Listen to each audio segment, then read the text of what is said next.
We need some more people. Here we go.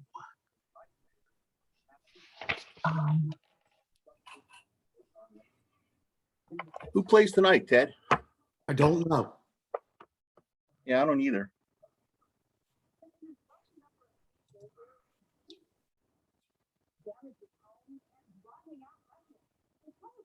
Buffalo and Tennessee.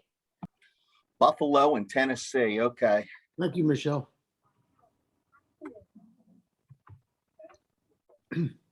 There's going to be no holding Tim down with those Dallas Cowboys keeping on winning.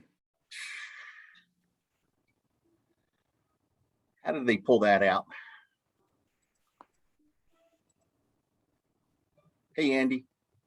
Hey, good, John. Oh, hi, Andy. Hey, Mayor. Hi, Andy. Hi, Andy. They pulled it out because Belichick didn't want to let Mac Jones go for first down. That's why. What's the name of the receiver that is so good for Dallas, Andrew? I forget. I hate to admit it. I'm a Giants fan, not a Dallas fan, so I don't know their names. Lamb. Thank you. Ah, yes. Michelle, you're like a walking compendium of knowledge. Okay, we're just waiting on John Gurrell, when we go on Jeopardy, I want Michelle McCann to be my teammate. Phone a friend.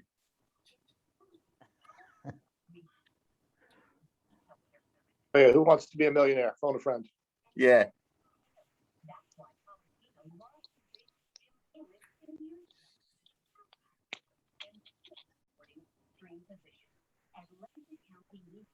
just give it a couple more minutes. 1, 2, 3. 1, 2.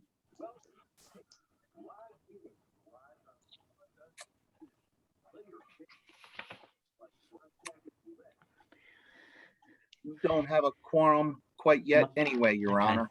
All right.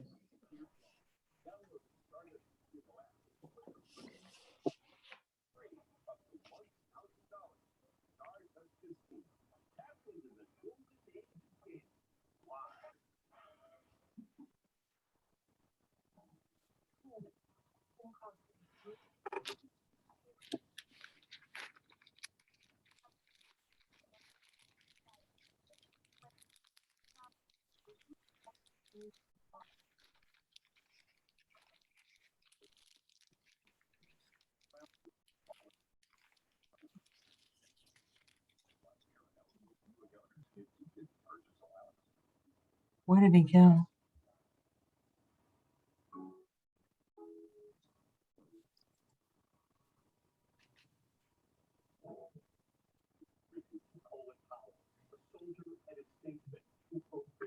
Cody, is that you?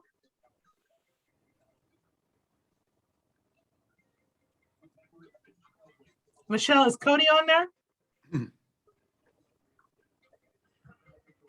I'm not sure if he's logged on yet, but he is in the other room.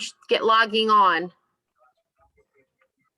It shows you. It shows you being on twice. That I Right, think that's yeah. why I'm asking that question. That's because he's on, yeah, Oh, our laptop. I'm here. I just changed it. Screen's broke. I'm here, but I can't unmute because the screen's broke. So I'll figure that What is out. the screen? Oh, he's gonna try to figure it out. All right. Rita fixed. Okay, they're on the mission. What's that?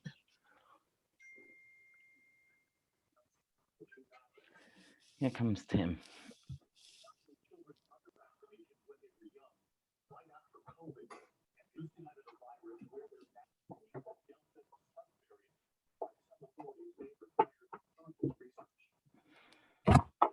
No, I heard that phone ringing. Who was calling?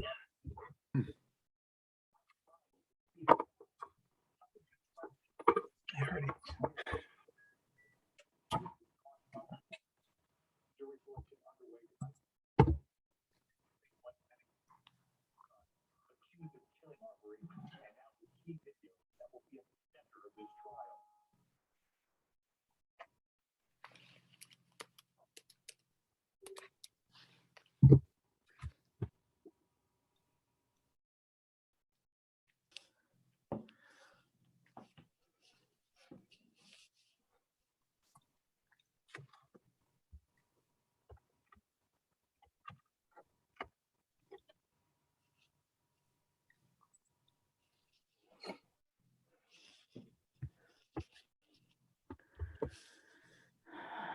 Good evening. Good Hey evening. there.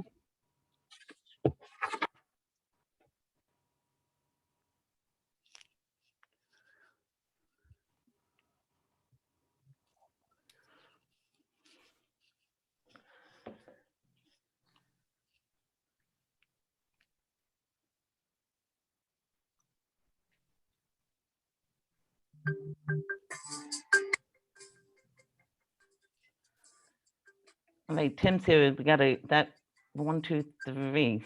Are we able to start? Or we need 4?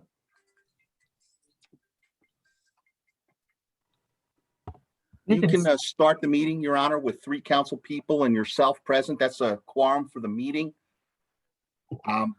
But pursuant to our conversation earlier, I don't know if it is for the ordinance that's on the agenda. Okay, but at least we can get the front stuff done because she says she'll be in, Farrah will be logged on in a minute. Yes. Okay. At 6:37, the council caucus meeting of the Borough Council of Borough of Palmyra is hereby called to order. Roll call, please. Mr. Ullman? Dr. Cloud? Mrs. Jenkins? Mrs. McCann? Here. Mrs. Russell? Here. President Howard? Here. Mayor Tate? Here. May we stand for the Pledge of Allegiance, please? I pledge allegiance to the flag of the United States of America and to the republic for which it stands, one nation, under God, indivisible, with liberty and justice for all. Thank you. In accordance to the Open Public Meeting Act, NJSA 10:4-6, etc., and in consideration of Executive Order Number 103, issued by Governor Murphy on March 9, 2020, declaring a state of emergency and a public health emergency in the state of New Jersey. Please be advised, Borough of Palmyra does hereby notify the public that to protect the health and safety and welfare of our citizens and to reduce the potential spread of COVID-19 and its variants will ensure the continued functioning of government. The meeting of the mayor and council will be virtual council meeting. Members of the public are invited to attend and the virtual council meeting via computer or phone, but all members of the public participating in the meeting virtually may be muted and the video image disabled. Notice of this meeting was published in the Burlington County Times on January 12th, 2021. Notice was posted on the municipal door, office building bulletin board, and electronic sign on October 6, 2021. Notice was also posted on the Borough of Palmyra website on October 15, 2021, and notice was given to all council members. Please see the information at the end of the agenda to attend the virtual council meeting. Approval of minutes. I believe that we can do these at the same time. For October 4th, the regular council caucus meeting minutes, and October 4th, 2021 executive session meeting minutes. Did everybody get a chance to look at those minutes? Yes. Yes. May I get a motion? Are we able to do this for 3, John? Mhm. Yeah, okay. May I get a motion to approve those meetings? Motion to approve the meeting minutes. Second. Second. Thank you. And all in favor? Aye. Aye. Rita, is there any type of correspondence? I have one piece of correspondence. It is a letter from Israel Torres Jimenez. Dear Chief, this letter is meant to serve as formal notice of resignation. I will be terminating my employment with the Palmyra Police Department as of October 13th, 2021. I want to say it's been a tremendous privilege to serve at the Palmyra Police Department with the most courageous and dedicated men and women I have ever had the pleasure of knowing. Furthermore, I would not ask for leadership with more integrity and character than my supervisors and officers at the Palmyra Police Department. I regret to inform you of my resignation at this time. I appreciate the opportunity you presented me, and I am sincerely grateful for everything you have contributed to my career. Thank you for giving me a chance. I wish you and the other officers of the Palmyra Police Department nothing but the best. Sincerely, Isiel Torres Jimenez. Thank you. That's a shame. May I have a motion to accept his resignation, please? So move to accept that? Second. All in favor? Aye. Aye. Thank you. John, do we have any updates on the Route 73 South Development Area? Quite a few, Your Honor. Another busy 2-week period. First and foremost on the agenda for introduction this evening is the ordinance authorizing the long-term tax exemption for the pilot affecting the warehouse to be constructed on the Phillip property, and authorization to sign the financial agreement. This pilot provides payment in the amount of $1.42 a square foot at 704,000 square feet and change. It's about $1 million. It also provides, it's actually the greater of the million, or a annual gross revenue payment, which we expect to which we expect to kind of to kick in year 11. Year 11, it's estimated it'll exceed the $1.42. That percentage is 14%, 14.5% of annual gross revenue. So again, a very lucrative pilot. Took quite a long time to get here, especially considering delays with the bankruptcy on the Phillip property, et cetera, and the subsequent purchase, which they're in the process of right now. So again, that's on the agenda for introduction, and I forwarded those documents to you today, the final documents. Andrew, did I miss anything there? Nope, I don't think you missed anything on that, other than they may add 300,000 square feet, which may then cause the number to go up. But other than that, yes. And that's interesting. And it's a good point that Andrew makes there.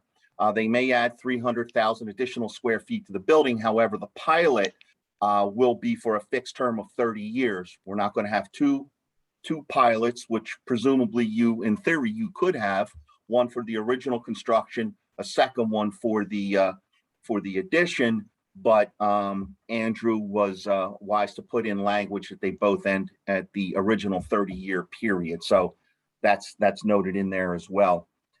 Also, Ted provided a memo, which I forwarded to everyone, and it talks about a couple of important things. Number one, the payment in lieu of taxes that we just reviewed, but also the Fair Share Housing Center ongoing negotiations that we're having vis-a-vis the affordable housing component here. Ted's memo is detailed. We are still attempting to work out some final details with the attorney for Fair Share Housing and the special court master, who is essentially a neutral party and tries to negotiate terms between Fair Share Housing and the municipality, us in this case, of course. So to that end, our team met several times over the last couple of weeks and met with the court master as well, and had proposed what we think is a very reasonable and realistic opportunity to guarantee that the affordable housing is ultimately going to be constructed. And I forwarded that information to you as well today too. There is one item in there that does require your approval.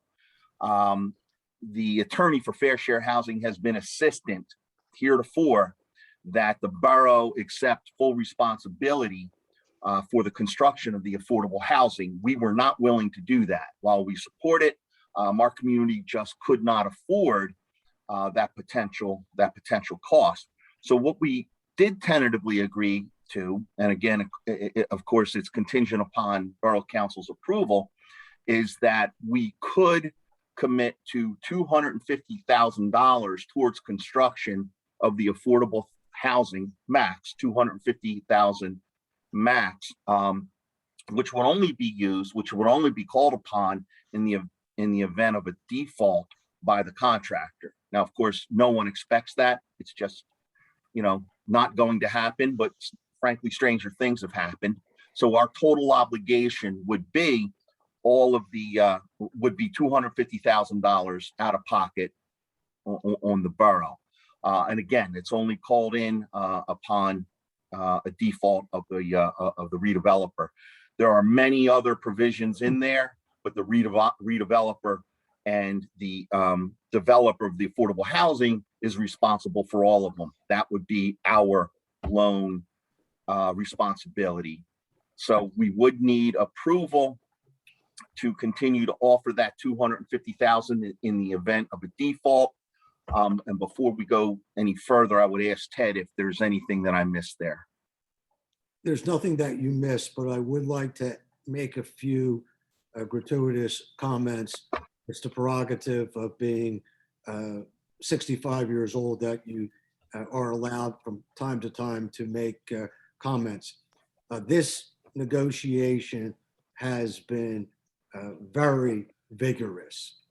And you have to remember that John Gorell had originally told you that you could expect for warehouse number 2 on the Phillip property a payment in lieu of taxes of approximately $1 million. John Gorell, as smart as he is, did not have the foresight to anticipate that there would be a situation beyond his control, beyond the control of everybody.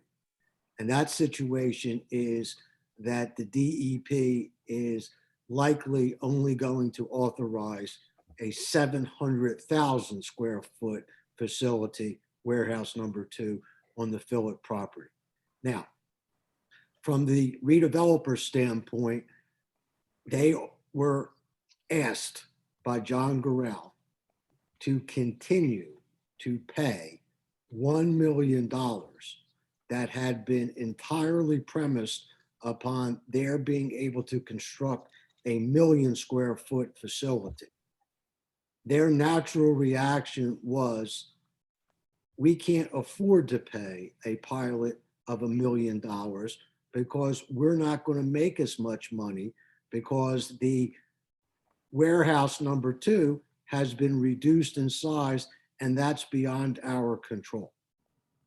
What is incredible is that through John's personal initiative, he was able to put enough facts before the redeveloper that they ultimately acquiesced and agreed to still pay the $1 million pilot, notwithstanding the fact that their warehouse was 30% smaller and presumably their profit would be something around 30% less. That is something which I have not seen in my 40 plus years, that ability to negotiate on behalf of the borough. If there were an unsung hero award, I would nominate John for that. Andrew, I would ask you to chime in because the audience might not believe this as being true, but would you kindly confirm? I completely agree. And I also want to add that the profit went down because while this may have been in their control, it turned out to be a lot more expensive than they thought it was going to be purchasing the property. So both purchasing and what they could put on made their profit go way down. So there's two things. And I completely agree with everything you said about how the negotiations went and how it's very beneficially negotiated for Palmyra. Yes. And one other point, if I may, the redeveloper should be complimented.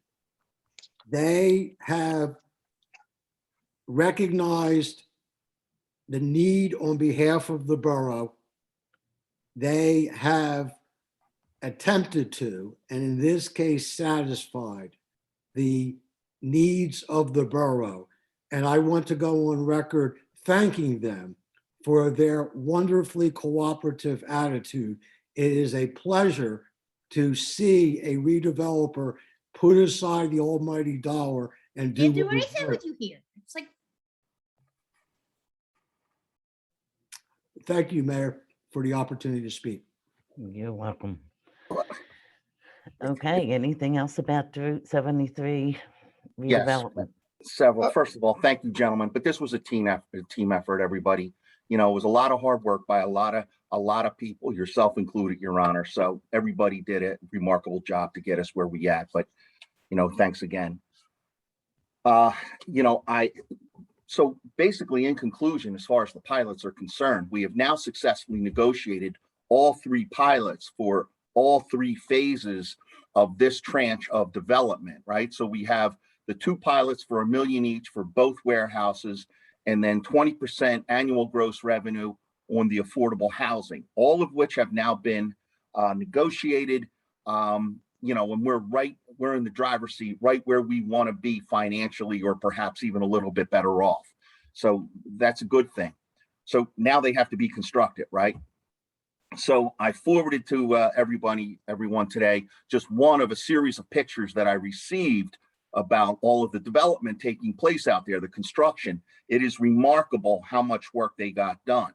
They've also been submitted information for building permits, and the first couple of permits will be issued. They want to start literally next work with site work, installing pipe. I meant to say next week, installing pipe work in the ground, and they'll soon be digging footings and foundations for the first warehouse. So there's a lot going on. If you haven't been there, by all means, please go take a look at it. It's just amazing to see what's going on out there. I guess that's all I really have with regards to the to that project, Your Honor. Dynamic compaction, I did want to say, if you also, dynamic compaction is where they take a very large weight, as big as the room that I'm sitting in, 6-8 feet high, drop it on the ground to compact the ground so they can build on it. And if you look closely in those pictures, you can actually see where they're doing that, and it's a remarkable thing to see. The earth shakes the whole bit when they do it. So that's an effort that's going to take a long period of time, but they're right in the middle of that. Point is, there's a lot of construction underway as we speak, and it's even going to ramp up over the next couple of weeks. I guess that's all I have on Route 73 South, Your Honor. Okay, thank you. Anybody have any questions for John on that? Yep, okay. Outlaw training and fitness. More good news here as well, Your Honor. I'll just turn it over to Andrew and let him update you on what's going on there. Thank you, John.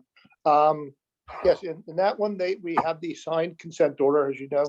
I'll toot John's horn again. We did a very good job in, we got the complaint filed to bring Outlaw Fitness into court because they were delinquent on taxes and escrow.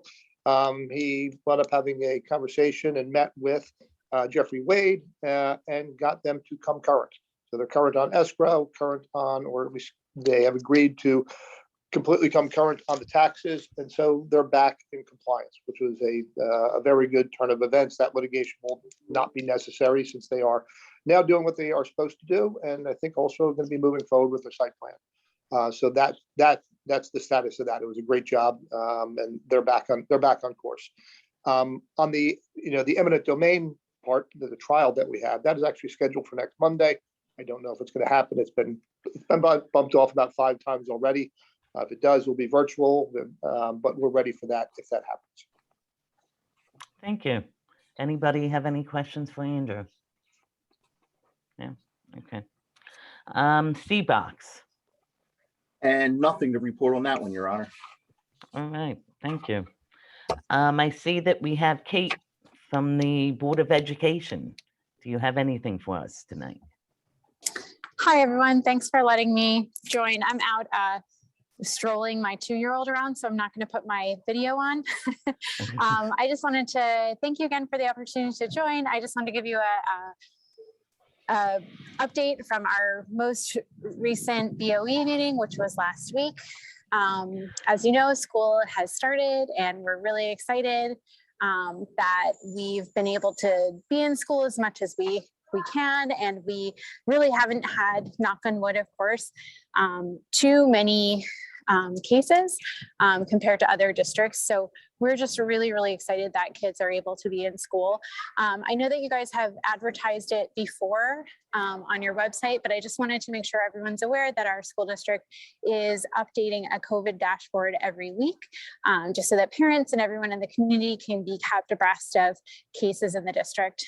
I also wanted to just give you an update that per the governor's order, our staff, our unvaccinated staff are beginning to be tested this week, and that'll be happening on a regular basis.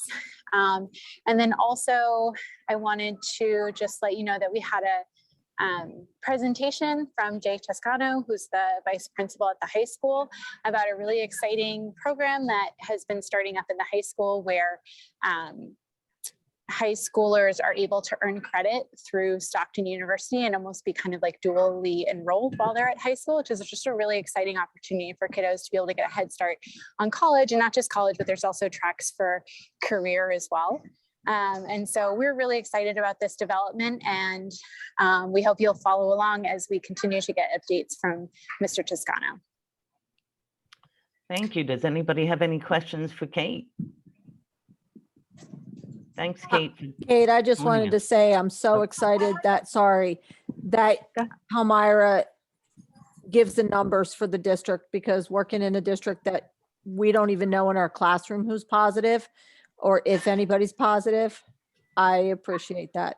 And our parents don't know either. So yeah, just a huge shout out to our nursing staff. I mean, I think that they would probably say that their jobs have completely changed since 2019, but they do so much to keep our school community safe, and being transparent about numbers is part of that. And it does add a lot of work to them, but they do it cheerfully and they do it well. And so we're just very thankful for all the people on our staff who keep us safe. kudos to that. So I know that as a teacher, I very much appreciate it. So great job. I will convey that message. Thank you. Thank you, Kate. Now we also have our PHS representatives. I will let Cody go first. Hi, everyone. I'm just going to give some updates on sports and stuff. It's been a while because the past Monday the past meeting I've had like away games in New Egypt. So it's finally nice to have a night free where I can actually be here. So first of all, the football won their first game of the season this Saturday at their homecoming game, 44-38 versus Holy Cross. It was a nice game, nice and exciting. And of course they had senior recognition before the game and announced the homecoming court at halftime. So that was all nice to see. The next game is against Florence this Saturday at home at 11 a.m. The boys soccer team is currently 13-4, their first seed in South Jersey. They have a big game on Thursday against, who is it? They have a big game against Camden Tech for the first seed, which is really going to depend on that game.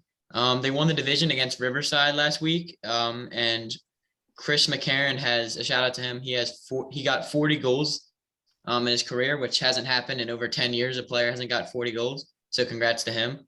The girls soccer is also 13-4 as well. They're first seed in Central Jersey, Group 1. And today they did win 5-1 over Riverside away. Girls tennis is 9th in South Jersey, and they are 4-4 in their division. And I think I'm going to give Naomi, I'm going to let her talk about Spirit Week and homecoming. 1 second, Naomi. Where's that game on Thursday, Cody? Is it home or away? It is home after school at 3:45. 3:45. Thank you. Go ahead, Naomi. Great to see you. Yes, nice to see you too. As Cody said, it's nice being back. I've been bouncing back and forth between tennis and marching band, so it's been a little hectic. But a little update is that this past week we held our homecoming and spirit week. For our spirit week, we had many participants in our games that student council ran, and we raised a great deal of money for our chosen charity through our penny wars. For overall in our spirit week, seniors placed first, sophomores placed second, juniors placed third, and freshmen placed fourth. And then later that night, we also planned a successful homecoming. It was a great evening, and I only heard good news from the event. And that's all I have to share. Thank you, Naomi. We're glad to have you two back. The public comment. We request that participants wishing to have or make a public comment email the questions or comments in advance to Municipal Clerk Rita Jackson at djackson@boroughofpalmyra.com. The opportunity to submit comments prior to the meeting expires at 12 p.m. on October 18th, 2021. All comments will become part of the record and included with the meeting minutes. For those who attend the virtual meeting, I will open up the meeting to the public for the comments. Comments should be limited to no more than 2 minutes. All comments will become part of the record and included with the meeting minutes. May I have a motion to open to the public, please? So moved to open to the public. Your Honor, I'm sorry, if I may, you may want to hear from Bill Kirshner first before you do that. I'm sorry, Bill. Poor Bill is squirming in his seat there, anxious to Oh, talk. I'm sorry. I don't mean to forget you.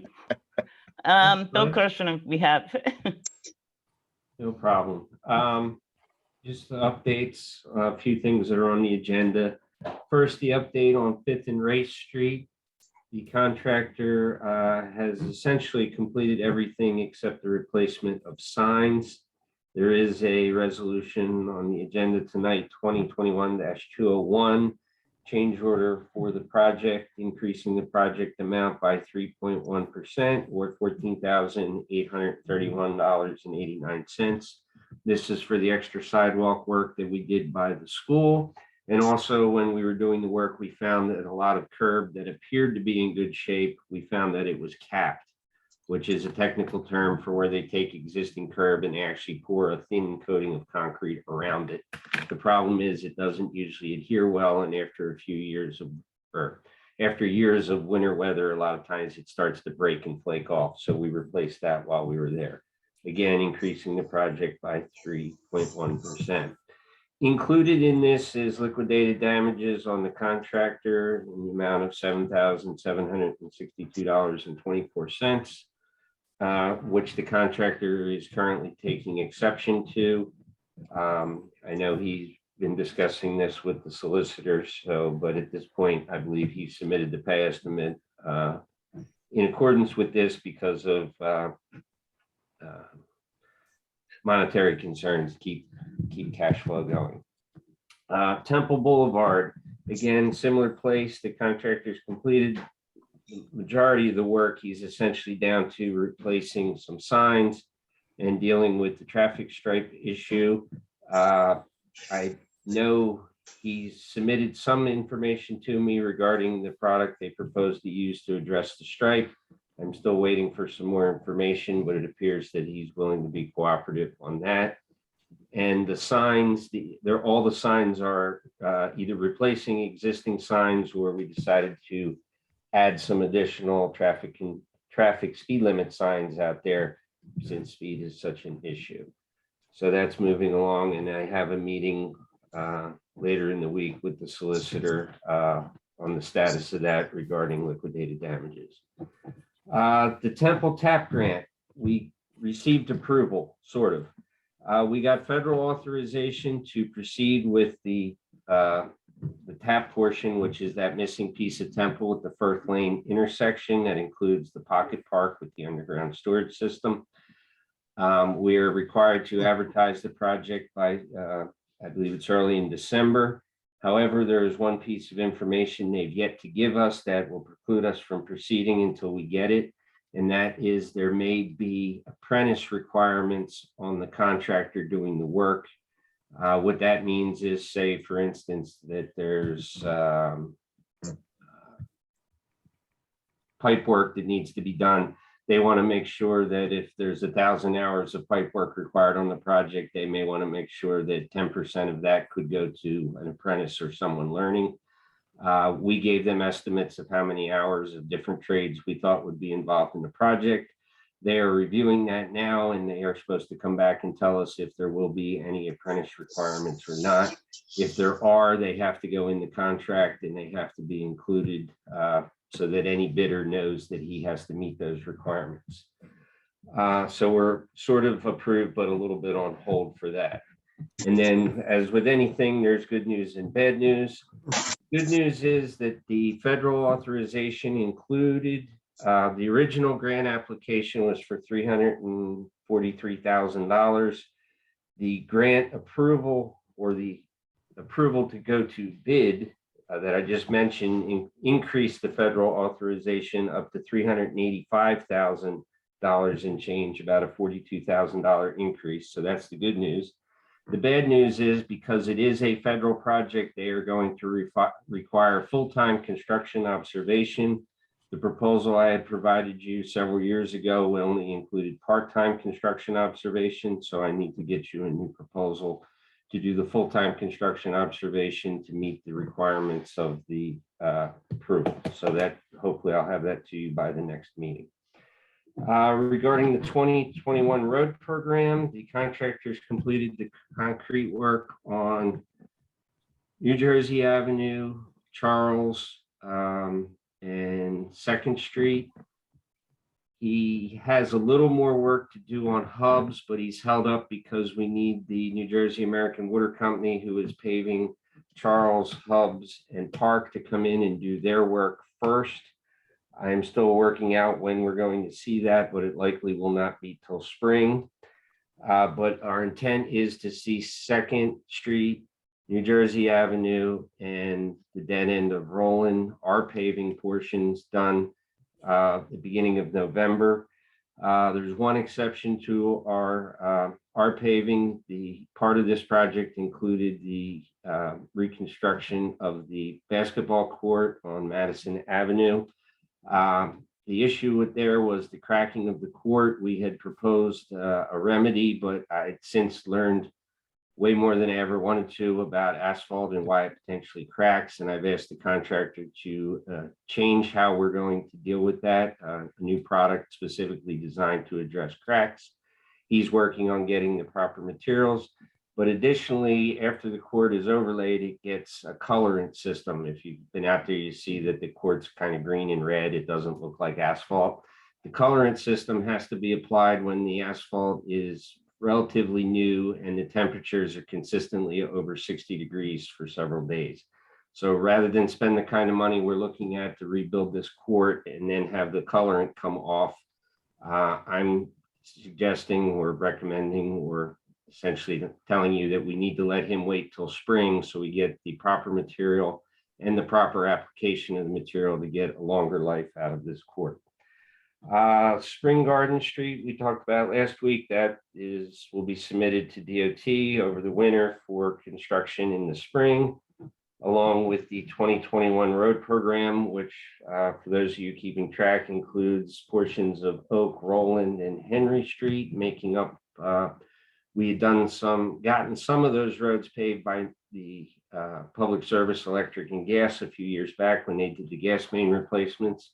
This is the borough going back and doing the curb in the other portion of the road. And also in this is improvements to Wallace Street in the area of Perry Avenue, specifically because of some of the drainage issues there. With that, one of the intersections prone to flooding, we found a way to improve that, so that will be included in there. And lastly, there is a contracting or another resolution, 2021-2004, includes a proposal from our office for $4,500 to do the HVAC maintenance contracts for next year. This is one of the contracts we do annually to have all of the borough building HVAC maintenance equipment serviced on a regular basis. And in addition, while we do them, we'll also be proceeding with the normal SOAR annual contracts, which include the lab work, the generator maintenance, the pump station clean out, and the regular mechanical maintenance. So we'll probably have all those out to bid in November, so you'll have them in December in time for your reorg. And I think that covers everything I had on my list. So anyone have any questions? Oh, go ahead, Michelle. Go ahead. All Go right, ahead, so, Bernadette. all right, I just had a quick question when you were talking about the striping.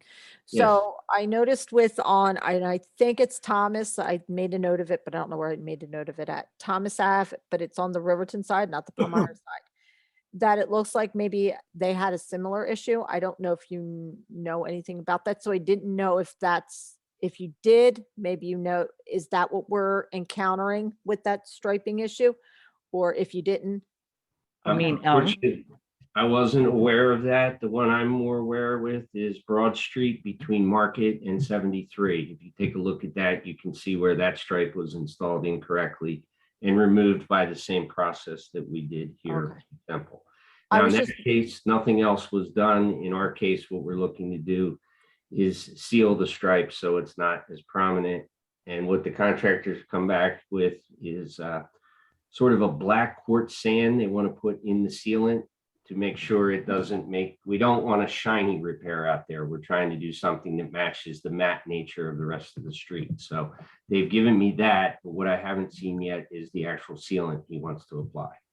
Okay, I was just looking at a visual so that I could picture what you had been talking about. So I'll take a look at that because I can't picture that off the top of my head. Thank you. You're welcome. Michelle, did you have something? Yes, quick. Hi, Bill. So Hello. I know we talked about the bump outs before, and I recently saw, Think Pavers out fixing some of the bump outs, like the grass part and the weeds, and just adding more seed and kind of sowing it. But there is a section, there's 2 bump outs down by Horace and Temple, and it looks like they haven't touched those, and there's no grass growing at all, and it's just like weeds. So I didn't know if that was something that they're going to fix, or is that something that we, Public Works, will take over? I think we talked about it, but I wasn't sure when a resident asked me. Or is that a resident responsibility? The person that lives on that corner will be responsible for that bump out. That's a lot of questions. Say typically the area between the sidewalk and the curb is typically maintained by the homeowner. But if there's an issue with weeds or the topsoil not being installed correctly, I put it on my list. I will make sure that it's at least Okay, because they were out, but then I was like, oh, they fixed this, and then down the street, it didn't look like they had added more seed or anything. Thank you. No problem. Anyone else have any questions for Bill? Okay, thank you, Bill. Thank you. And Andy, did you have anything else to tell us? I think he left. I'm sorry, who? Okay. Up, there you go. Did you have anything else to tell us? No, Your Honor. Only question I'll answer if anybody has questions. Anybody have questions of Andrew? Seeing none, good night. Okay, public comments. May I have a motion to go into the public comments? So moved. Since I already read it. Can I have a second? Second. All in favor? Aye. Aye. Thank you. Rita, do we have any public comments that were written in? No, I did not receive any comments. Okay, we're open to the public. Anyone wish to say anything? Bob Rader. Hi, Mr. Rader. How are you? I'm doing fine, thank you. How can we help you? Burlington County Times published a public notice to voters. It was election of candidates to the following offices. It says Palmyra Borough Council, vote for 2 4-year terms. Is that correct? 4-year terms? No, 3 years. Does that make any difference? Wow. On the official general election sample ballot that we received, it just says borough members of Borough Council full term vote for 2. So I don't know what, is that official document that the Burlington County Times put out, or does it make a difference? Rita, doesn't make, I don't believe it should, but I Rita. think you'd have to should be- contact the county, because they put that notification out there. We didn't put that notification in the paper. I don't So- think it's gonna make a difference insofar as the ballots are concerned. Yeah, but I'm just wondering, I don't know, I may be the only person in Palmyra that read that, so I don't know that it would make any difference if, after the vote, they say, oh, you voted for 4 years, not 3 years. I think the sunshine laws say 3 years, I believe. It is. Mayor, if I may, Thank you. the state law says that the term of office for a council person in Palmyra is 3 years. The state law controls. Whatever the Burlington County Times published is up to the Burlington County Times. But the state law controls. The term is 3 years. Yeah, I thought that was an official document that Burlington County Times published, but I guess evidently it's not. Okay, that answers the question. So we'll have 3 years as usual. Yes, Yes. sir. And I have one other question. Resolution 2021-200. It says, what is the rehab project on that? Would you like me to answer that, Your Honor? Yes, please. This is our housing rehab program. So because this particular property exceeds the normal amount, it does require Borough Council approval. But this is all handled by CGP&H through our housing rehab program. And it's really the funding that we have set aside for housing rehab that are the fees that would be paid in this regard. It's not borough funds. Okay. All right, that answers my questions. Thank you. You're welcome, Mr. Vader. Anyone else? Yes, my name is Valerie Still. I bought my house on Veterans Drive in the village of West Palmyra for my parents in 1991. First, I'd like to thank a Palmyra Proud resident, Carol Full. Carol showed up at my door unexpectedly the day after my property and home was flooded. She came with boots and gloves in hand when she rang my doorbell and asked me how she could help. She didn't live in my neighborhood, but across the tracks and far east of the village of West Palmyra.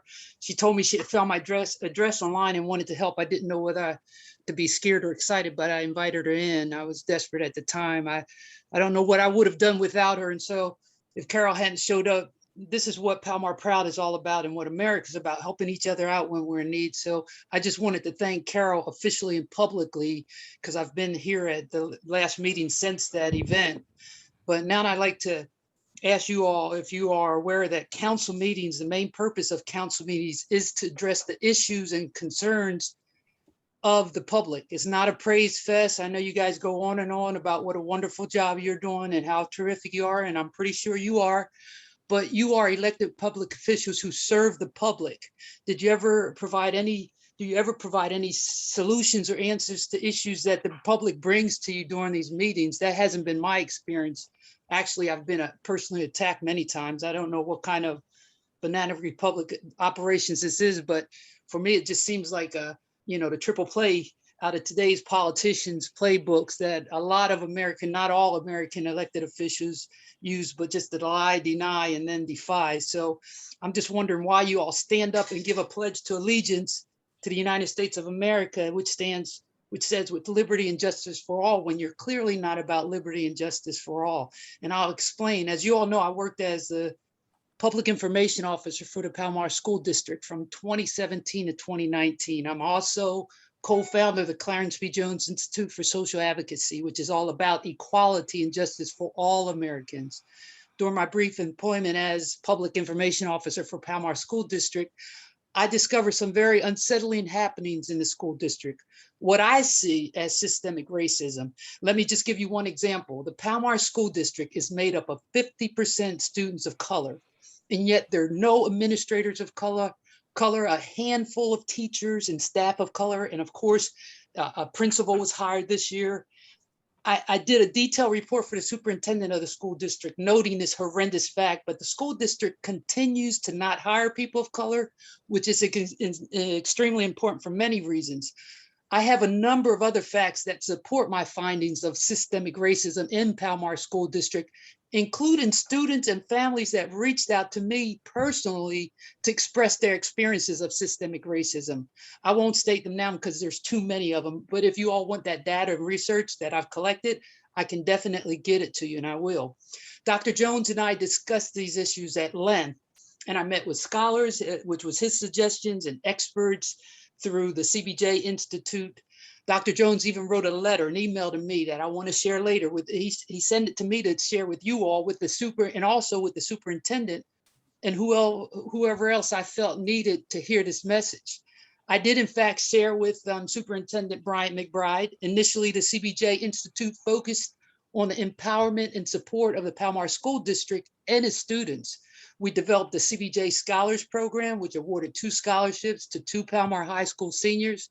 But because of this situation, the CBJ Institute no longer can support this type of discrimination against people of color. And we've limited its involvement with the Palmyra School District.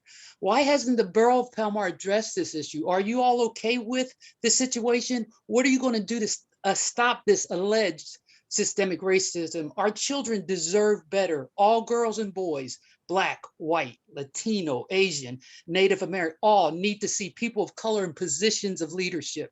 And we know that people who are hired in these positions are able to establish themselves with jobs and financial security through benefits and perks that come along with these positions. I know that the Board of Education members are very connected with the members of the Palmyra Council and Mayor. So what is the Borough of Palmyra going to do about this injustice, since you all are all about liberty and justice for all? What I'd like to do is read part of Dr. Jones's letter to me and to you all with his concerns. He sent it to me on May 12th, 2019, and it says, "Few challenges are more important for the Palmyra High School, Palmyra, New Jersey, CBJ Institute for Social Justice than developing and fostering programs and opportunities to increase and assure continued racial diversity in teachers and educational materials and programs. After years of debate and discussion, following a historic unanimous Supreme Court decision in 1954 of Brown versus the Board of Education, which outlawed racial segregation in our nation's public education schools, substantial data has revealed that there are academic benefits when students and teachers share the same race/ethnicity. Such teachers can serve as role models, mentors, advocates, or cultural translators." He goes on to say with a quote, "Research continues to prove the importance of a teaching force that reflects the demographics of its student population. Students have fewer disciplinary issues and fare better on tests when they are taught by teachers who look like them. And there's a growing body of evidence that points to the longer term benefits too. Researchers from the IZA Institute of Labor Economics point to the fact that underserved Black male students are 40% less likely to drop out of high school if they have just one Black teacher in elementary school. Now think what a truly integrated teaching staff could accomplish." He goes on, "No better tribute to me," talking about himself, Dr. Jones, "or the Palmyra High School CBJ Institute for Social Justice, which seeks to promote my legacy, years of work with and on behalf of Martin Luther King Jr., our nation's 20th century moral compass for racial justice and equality, then renewing and directing the Institute's current programs and policies to assure racial diversity in teachers, personnel, curriculum, and community outreach. Sincerely, Dr. Jones." Now, I know historically around this time of the year, election time, disenfranchised and marginalized communities of people of color are patronized and harassed at home and in places where they worship by politicians who seek their votes and offer empty promises of handouts. These communities love their children and would like to be included in that all that you all just took a pledge of allegiance to at the beginning of this meeting. Tim Howard, you've been a long-time resident here in Palmyra, probably longer than I've owned my house here. I know you've been a member of the Palmyra Council for over a decade, and you're currently the president of Palmyra Council. And I believe you're also a person of color. it would be nice at this time if you could respond to this issue of alleged systemic racism in Palmyra School District that is important to the public, especially those in the village of West Palmyra. Thank you. Thank you for your comments, Valerie. Anyone else wish to have a public comment? Mr. Steinberg? I know you had your hand up, Mr. Steinberg. Yes, good evening.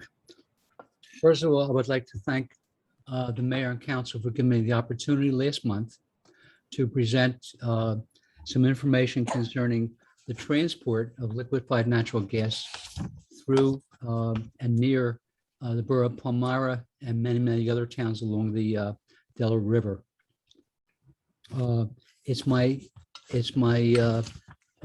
request that the, I believe it's ordinance number 2021-206, that the council look upon this favorably and vote in favor of this particular resolution as in the best interest of the residents of the borough of Palmyra.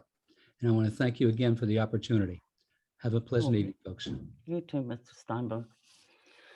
All right, anybody else?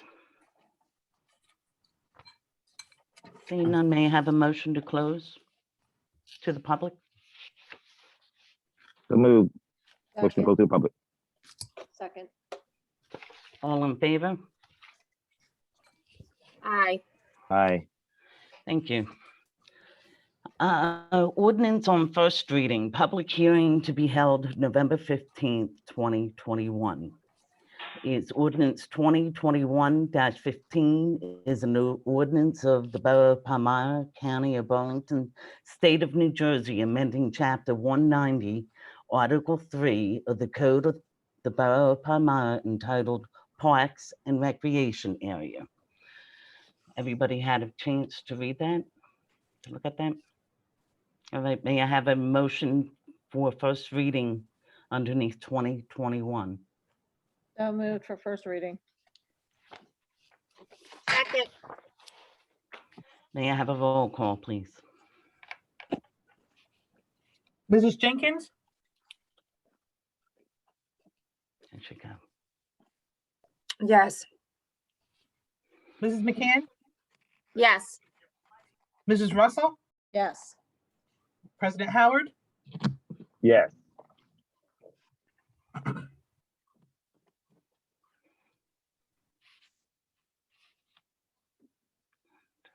We're good. Mhm. Thank you. Ordinance 2021-16 is an ordinance of the Borough of Palmyra, Burlington County in the state of New Jersey, amending the sewer connection fees.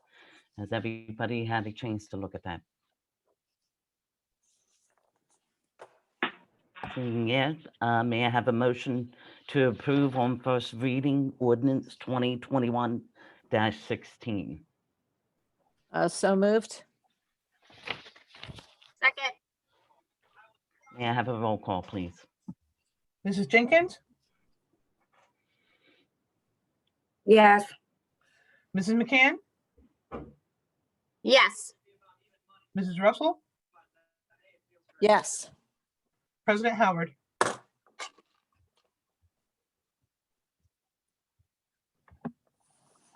President Okay. Howard? Did we lose You have to connection? me yet? Yes, Yes. President Yes. Howard? Yes. thank you. Ordinance 2021-17 is an ordinance of Palmyra County of Burlington, State of New Jersey, approving an application for a long-term tax exemption and authorization the execution of financial agreement for a tax exemption for the urban renewal project with respect to the property commonly known as Block 156, Lot 2 and Lot 2.01, Lot 3.01, Lot 4.01, Lot 5.01, and Lot 6.01, which is future Lot 2.03 on the tax map of the Borough of Palmyra. everybody had a chance to look at that? May I have a motion to approve for first reading on ordinance 2021-17? So move to approve that first reading. Second, May I have a roll call, please? Mrs. Jenkins?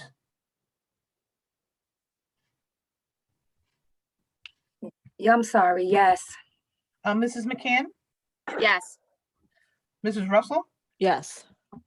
President Howard? Yes. Thank you. Ordinance on second reading is ordinance 2021-13, an ordinance of the Borough of Palmyra, County of Burlington, State of New Jersey, amending ordinance 2020-10 to provide for and determine the rates and ranges of compensation of each employee and officer of the Borough of Palmyra for the year 2021 and 2022. We need to open to the public. May I have a motion to open to the public? So move to open to the public. Second, All in favor? Aye. aye. We're open to the public on ordinance 2021-13. Anyone have any questions?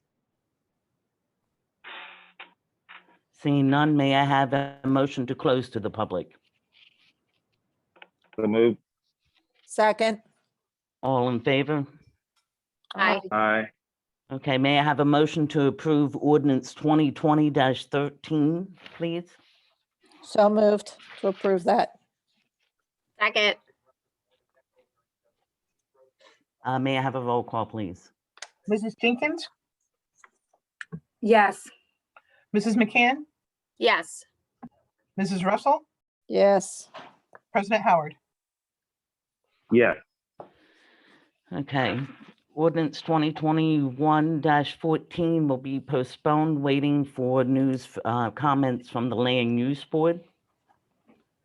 Resolutions. These Mayor, You're muted, Ted. Mayor, excuse me. I believe we must give a date if we are tabling this ordinance so that we do not have to re-advertise. Okay, note, it will hold public hearing on November 15th, 2021, waiting for comments on the Land Use Board. Thank you. Sorry Rob. about that, guys. Resolution, these resolutions will be held as a consent agreement, is resolution 2020-200 through, and resolution 2020-209 will be enacted as a single motion. If any resolutions need additional discussion, it will be removed from the consent agreement and voted on separately. Does there need to be any removed? Seeing none, we will go as a consent agreement. Resolution 2021-200 is awarding a contract to A+ Construction, Inc. from Lincoln Park, New Jersey, per their bid proposal dated 8/30-2021.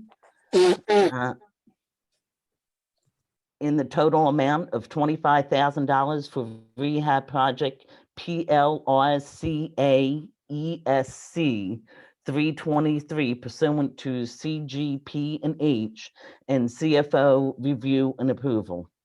2021-201 is a resolution awarding change order number 1 to Think Pavers Hardscaping LLC for the 5th and Ray Street Improvement Project with the increased amount of $14,831.89 from the original contract price of $485,142, making the new adjusted contract price as $499,979.89 per Environmental Resolutions, Inc., letter dated October 4th, 2021.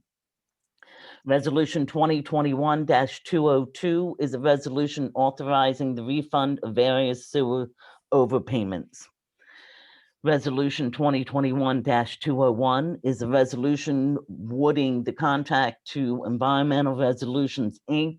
for engineering service for the HVAC system preventive maintenance contract for 2022 per the proposal date September 29th, 2021 in the amount of $4,500.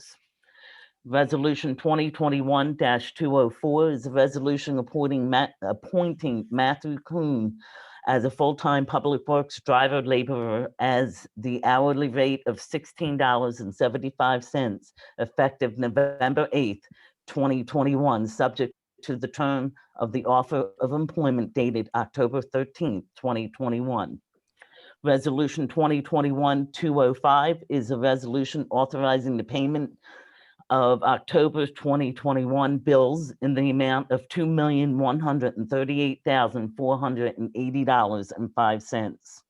Resolution 2021-206 is a resolution opposing the transportation of liquefied natural gas by rail through Palmyra or nearby communities.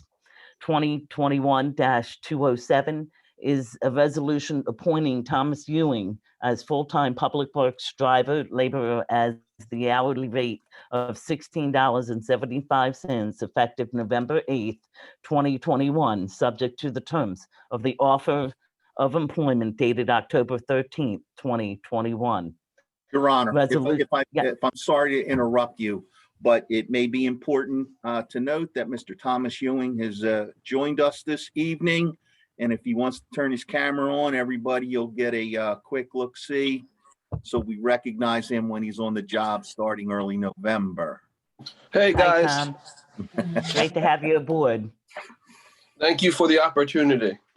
You're welcome, Tom.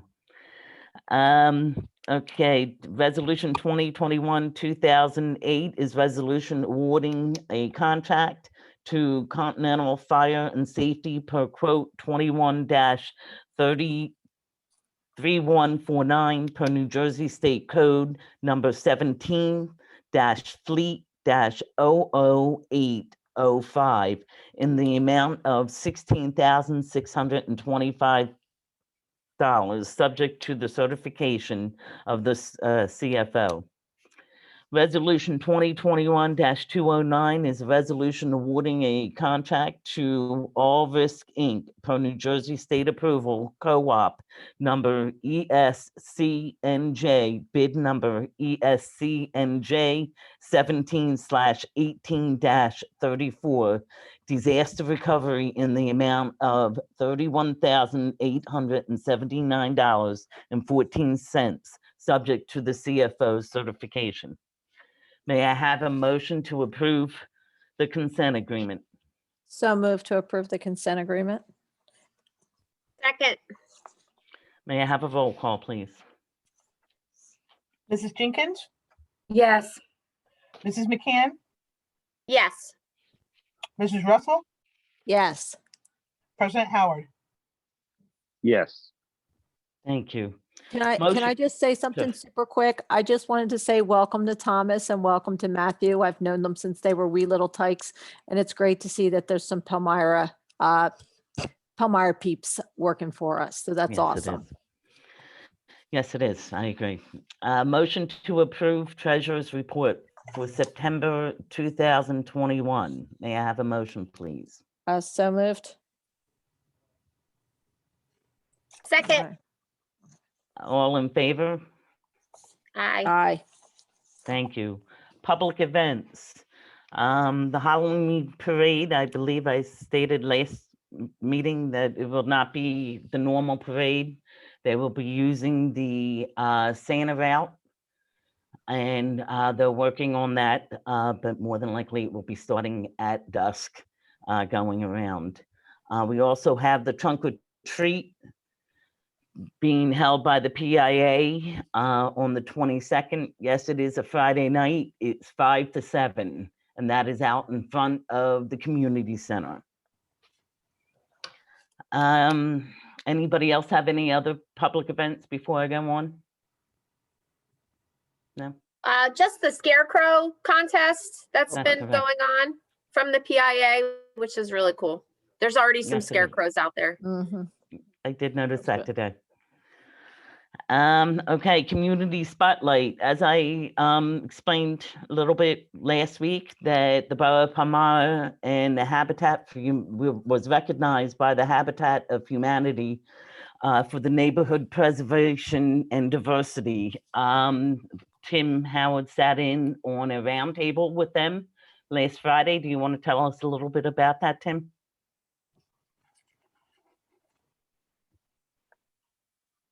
Tim?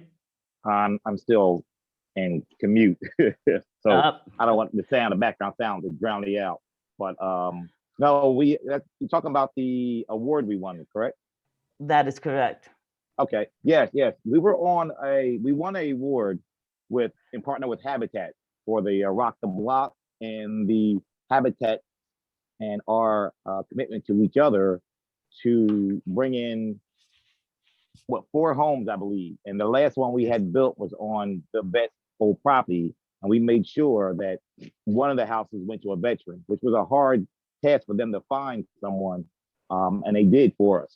So that was one of the reasons why we won the award, and also partnering with them during the COVID time to repair, paint, and do different houses. We did 15 houses last October during the pandemic. A couple other projects that were awesome was one from North Jersey, where they used shipping containers and made them into small apartments for the homeless. They served about 30 homeless people in these shipping containers. The other project was a 70-unit apartment building in a low area in Edison, where they remodeled the area and built this 70-unit apartment complex. Being in the category with those 2 projects really made us stand out, because when I was partnering with Habitat they brought the county, our project stood out and from all of New Jersey. So that was a great thing for our town. Thank you. Kudos to everybody that worked on Rock the Block. Thank you, John. Thank you. Because I did go to several meetings for Rock the Block, and it was Reverend Soper and John Casparo that was leading that that event. Discussion items. Is Borough Hall staffing reopening to the public, Legion Field, Community Center, council meetings, COVID-19 update? Your Honor, the only thing I have to report here is the continued increase in COVID infections. We can't even keep up, really. You know, it is every day there are several more.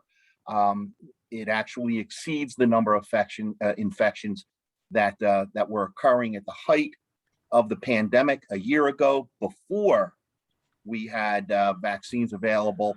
And it's simply, that's remarkable when you consider that about 75% of Palmyra public are vaccinated. And it's essentially those who are not vaccinated. About 92% of the new infections are affecting people who have not yet received vaccine. So I will update it. I'll try to update it tomorrow, but literally every day it's many new cases on a weekly basis. As far as, I'm sorry.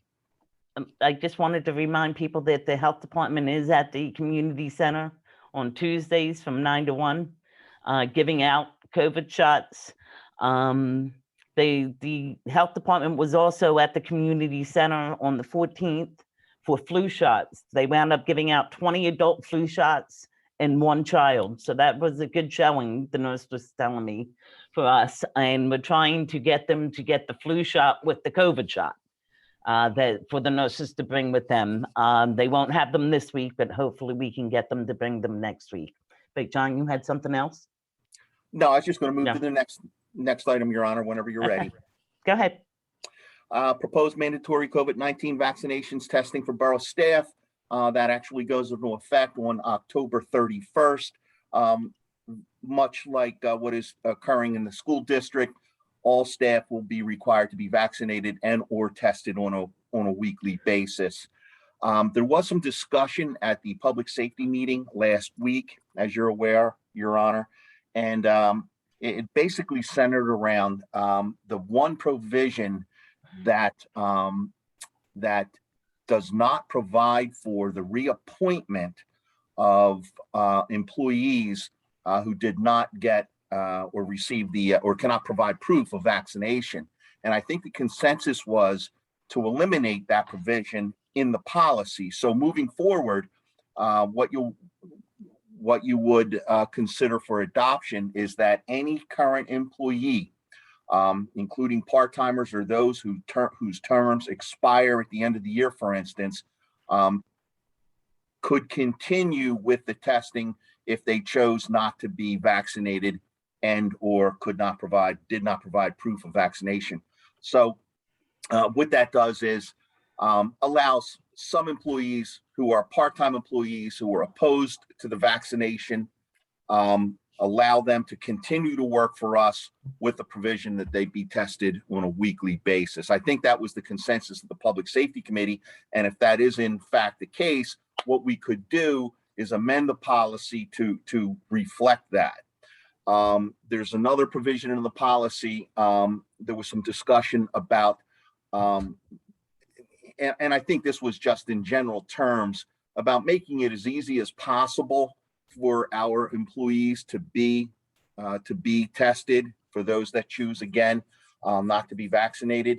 And I'll be reaching out to Michelle McCann. Councilwoman had indicated that the school district had set up a program with the Palmyra Pharmacy to provide testing, et cetera. So we're going to see if we can't piggyback on that. We're just looking for opportunities to make it as easy as possible for everybody. The point is public safety. That's paramount, right? So whatever we need to do is what we're going to try to do there. But I think the big policy change would be just that. If you're amenable, we can have a new policy with that one sentence removed that would allow for the reappointment of those whose terms expired next year, even if they were not vaccinated, but of course, continue with the testing. So if you're in agreement with that, we can have that ready for you next meeting. Okay, is everybody in agreement? Go ahead. I just had a quick question, and this came up with us today on the teacher side. I don't know what the turnaround time is for the tests. And I believe, if I'm not mistaken, please, or if I'm mistaken, please correct me, that it needs to be done weekly. If you're not, so one of the challenges that our district found was getting those results back in a timely basis. Is Palmyra Pharmacy able to do that? So I guess, I don't know if they're able to do that for the school district. But our guys are having a difficult time getting that back in time for start of school Monday morning. So that was just our policy is a little more lenient than that. We actually permit the employees to work while they're waiting for test results. So we'd already considered that there may be a delay. I mean, anything could happen, right? So, they do have to be tested on a weekly basis and provide those test results, but they're continued to work while waiting for them.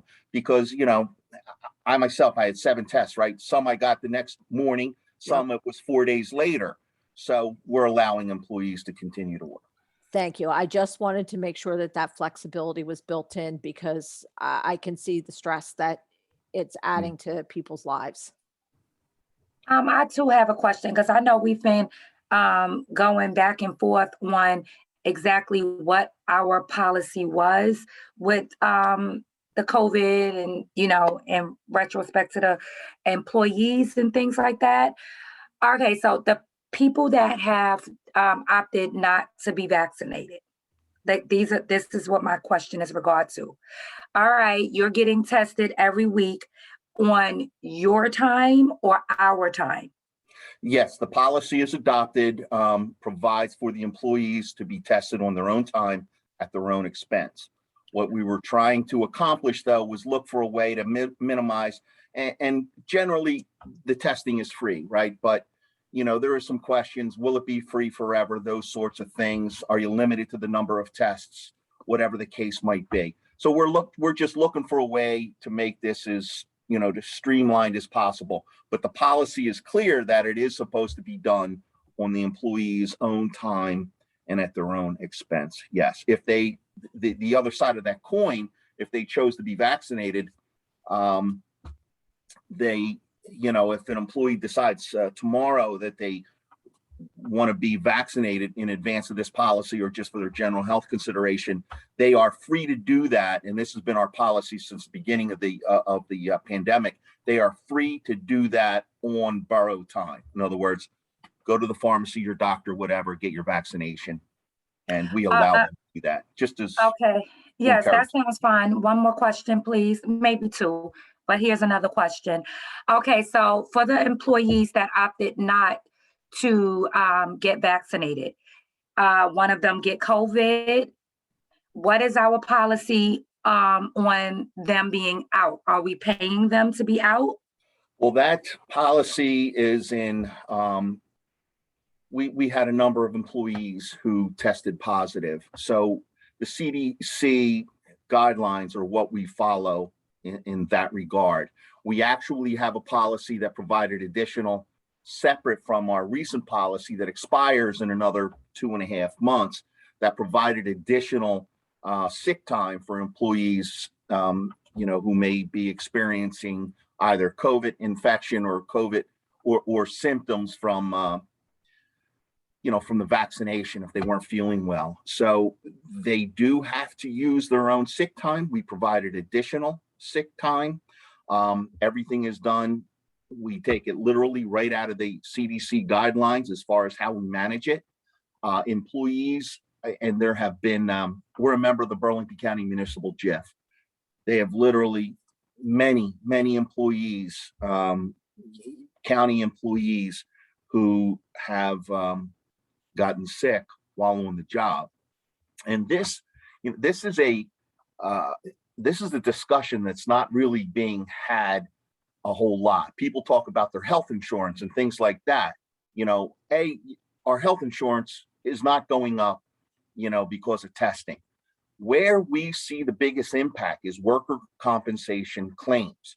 So if an employee contracts COVID-19 while on the job, they are protected. They are provided benefits under the state of New Jersey workers' compensation program. I'm sorry, can I just interject? So what kind of contact tracing do we have in place? Like, what is our policy on contact tracing? Because anybody could say I got it at work. I mean, I know I've been monitoring the CDC's guidelines, and I know a lot of stuff has come down the pipe. Like, for example, all right, if you're saying you got it from work, then it has to be proof that at least 3 other people at your job has it during that same time in order to say that you've gotten it. And in addition to that, you would have had to be around that person unmasked for at least 15 minutes in order to say that you got it from that place. So with all of that understanding, and in addition, this is a whole nother question I wanted to put out there, or another statement, is that the CDC guidelines just have updated again, and now the 14 days is down to 7. So as a borough, are we considering those changes, and how are we updating our policies when it comes to that? Because now it's 7 days and not 14. Our policy is entirely consistent with current CDC guidelines. So if they changed last week, whatever the case might be, when we have a case, we literally look at the current policy, and that's what we employ.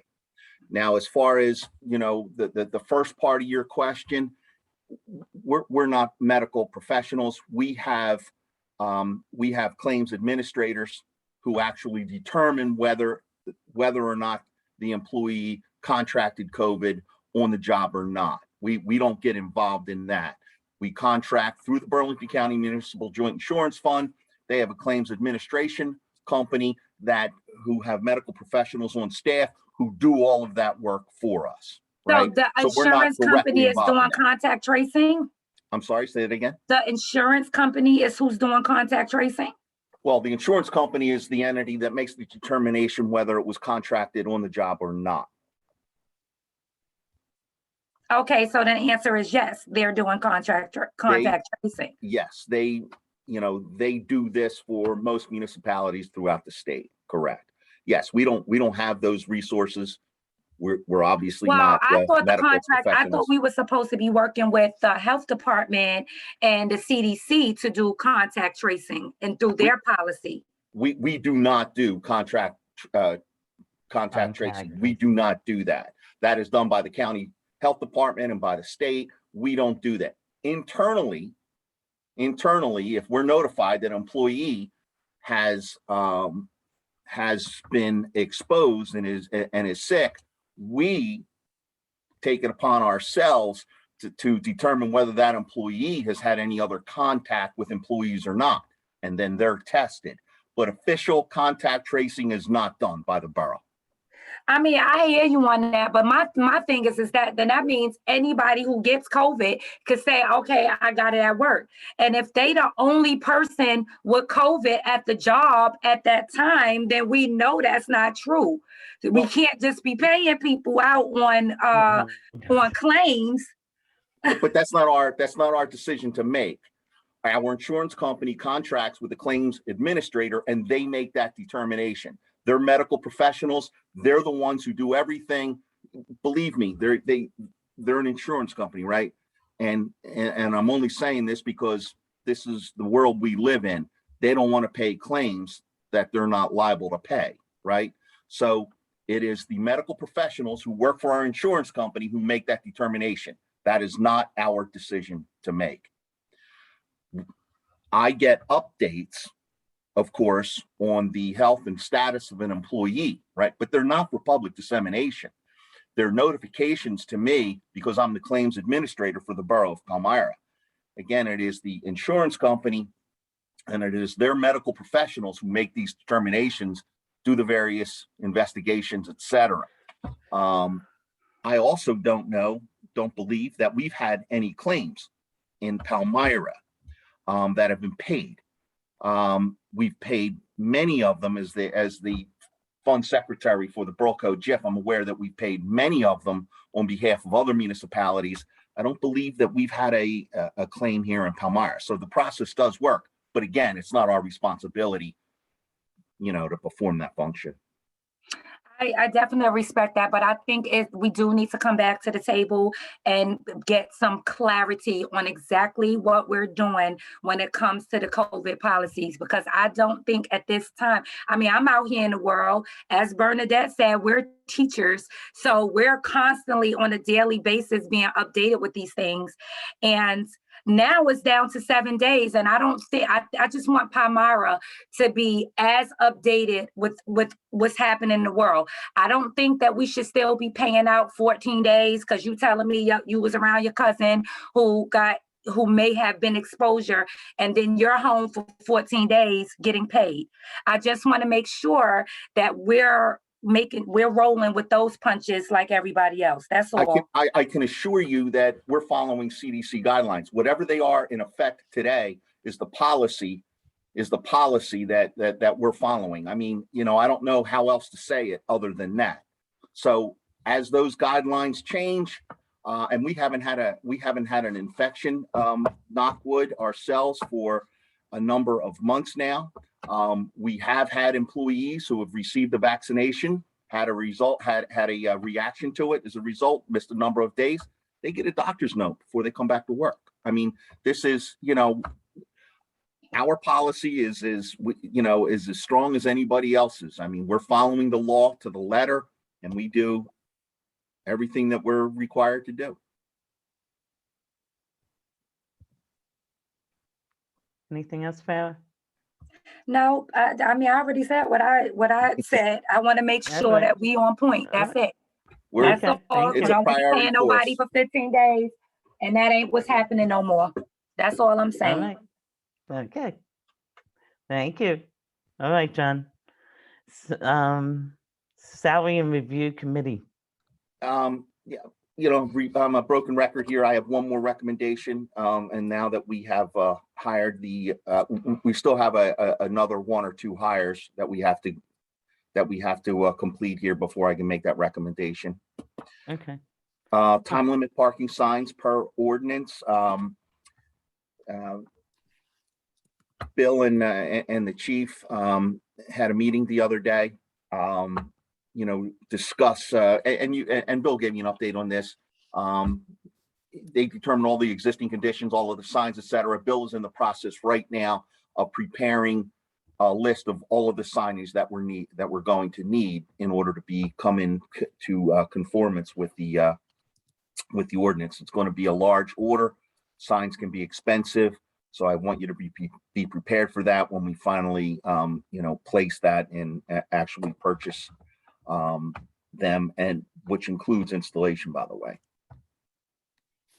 All right, 313 Delaware Avenue. Tracy, Chief Campbell and I met today as a follow-up to this issue. Tracy is going to issue another notification to the tenant and the property owner. November 1 is the target date. We're going to again attempt on that day to clean the property. That's all I can really say about it at this time. So, it's still a mess. When we had a company out there who removed the trash from the curb, there was some back and forth with the tenant who does not own the property, and he's only a tenant in a portion of that building, and we weren't able to remove the trash from the rest of the property. Again, we're going to try on November 1st. Okay, 202 Cinnaminson Avenue, the shipping container. The shipping container is still there. The gentleman has been notified of his court date. I think the first hearing date was postponed, and we're doing what we can there from a legal perspective. Thank you. Alcoholic beverages consumption in public places. I had provided everybody with all of the information. Mindy did a great job. She was very interested in this, as you recall, and had provided that information, which I forwarded to everybody, and along with my comments and some back and forth. I think there was, in some of the dialogue, some confusion about what it is that the governing body may want to accomplish in this regard. I myself wasn't sure if the ordinance that prohibits consumption of alcoholic beverages in public places, it was something that you were going to rescind or modify just for businesses that may avail themselves of the BYOB provisions, or other bars and restaurants, etc. So I think that you have to determine exactly what it is that you want to do, who you want to allow to move forward with being able to have their patrons consume alcohol in public, and then design the ordinance based on that conversation and move from there. Okay, Bernadette. So I just wanted to piggyback on that, because I know I was part of the back and forth, just because we had to pick a couple brain cells. This is going back 2+ years now. One of the things was for allowing businesses that come into town. So it was a proactive action that we were trying to put into place, 2 years ago. In terms of a secondary thing, one of the things that we had talked about as a committee at that time was enabling, let's say, utilizing Flournoy Park, just as the fire company. We're losing you, Bernadette.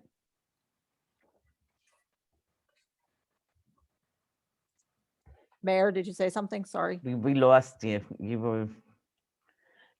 lost you at just as the fire company. All right. It's saying that my internet connection's unstable. So, okay. So just like the fire company had their beer tasting and fundraiser a couple of weeks ago, the PIA had been talking about doing similar for the last few years at, let's say, Flournoy Park.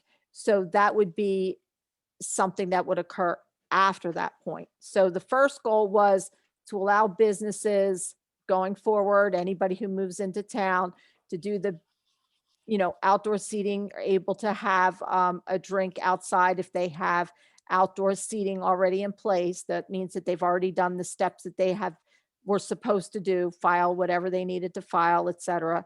But allow somebody, because right now, if I'm at Karen's and they have a seat outside, technically we can't have a drink out there. We did this moratorium, whatever, Ted can put the right words in there, but because of COVID, we allowed that extension to occur at some of these businesses. Well, that's going to end at some point. We did put a date, if I'm not mistaken, in place for that. But But this the is a thing is, those long-term thing. businesses also had to go through the state to get that permit to do that. I mean, we said yes, that they would be allowed to Mhm. be outside, but they also had to go through the Liquor Control Board to also get another permit Right. to allow that. And some of the businesses did and some did not. But we had to do that on our end. We did a special That's thing correct. to allow that. This puts it in place so that it's not something special just because of COVID. Okay. All right.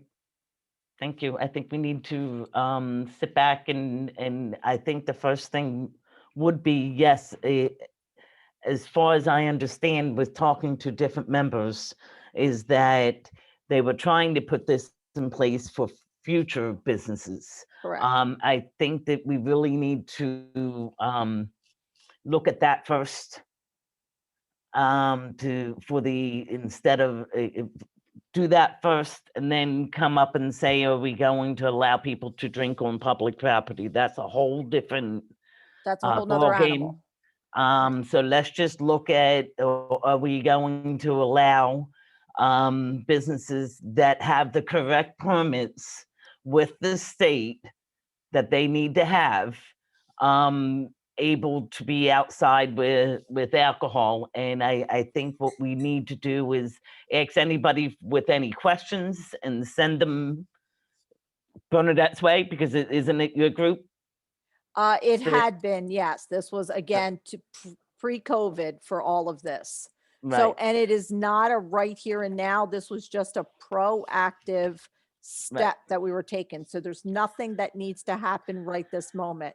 So I know we're almost at that window, and I know John can clarify what that window is, where we can't be doing a whole lot because we're at the end of the year. I mean, we're already at the middle of October, if you can believe Right. that. So this does not have to happen in 2021. Okay. Then I want everybody to just think on it. And I guess you could send the questions. And we'll see what we can find out. How does that sound? Find that okay? That's absolutely fine. Okay, great. The fund balance surplus usage policy, John, That is, it's November. that is something that our auditor, Bob Nahila, CFO Donna Kondo, and I are working on next. We may not have it available by the end of the year, precisely due to what Bernadette just said. We may not have enough time to adopt it, but certainly early next year. And I would like to have it in place before we adopt the 2022 budget. Okay. The ICMA and Brownsfield conferences. We were all approved, as you are aware, Your Honor, to attend various conferences, and COVID-19 has essentially canceled all of them. So no conferences, despite our best intentions there. So we'll see about the League of Municipalities. Yes, but that's still on as of now, as of today. As of today, right. Accessory structure / cargo container zoning land development ordinance amendments. Yes, Your Honor. Actually, Dave Gerkins prepared a proposed ordinance that addresses this, sent it to us perhaps over the weekend, maybe on Friday. So I'll be forwarding it to Andrew Brewer, Jim Winkowski. Tracy already has it, and we'll see if this sufficiently addresses our concerns with regards to prohibiting those sorts of structures, containers rather, on private property. Thank you. Sewer sewer lateral responsibility ordinance, sewer fees, potential water usage billing. We moved this up from the reminder list because number one, the ordinance that you introduced earlier today, which establishes the sewer connection fee. I think it's important to note that given the number of connections that'll take place based on proposed flow in the warehouses and the connections, the affordable housing connections, will pay the borough about $700,000 in new sewer connection fees. That's obviously a lot of money. And, you know, I wrote an email about the things that we could do with that money moving forward. But also Tangi, our tax collector, Tangi Johns, who was a new grandmother, by the way, and I see Tangi is on here.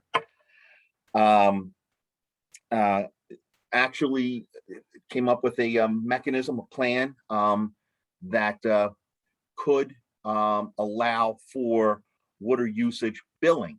So Tangi is working on that and has to have some conversations with different organizations in the borough.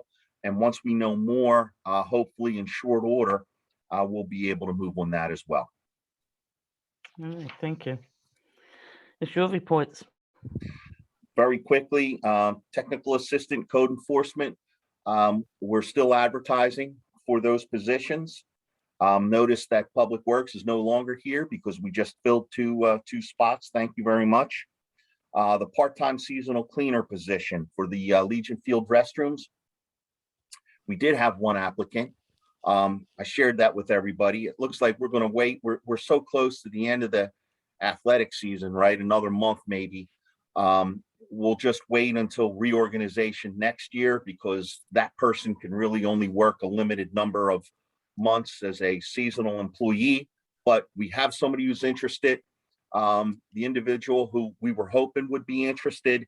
And so that looks like it's going to be a huge win for us and for the athletic organizations. And we'll bring that person on board effective springtime of 2022.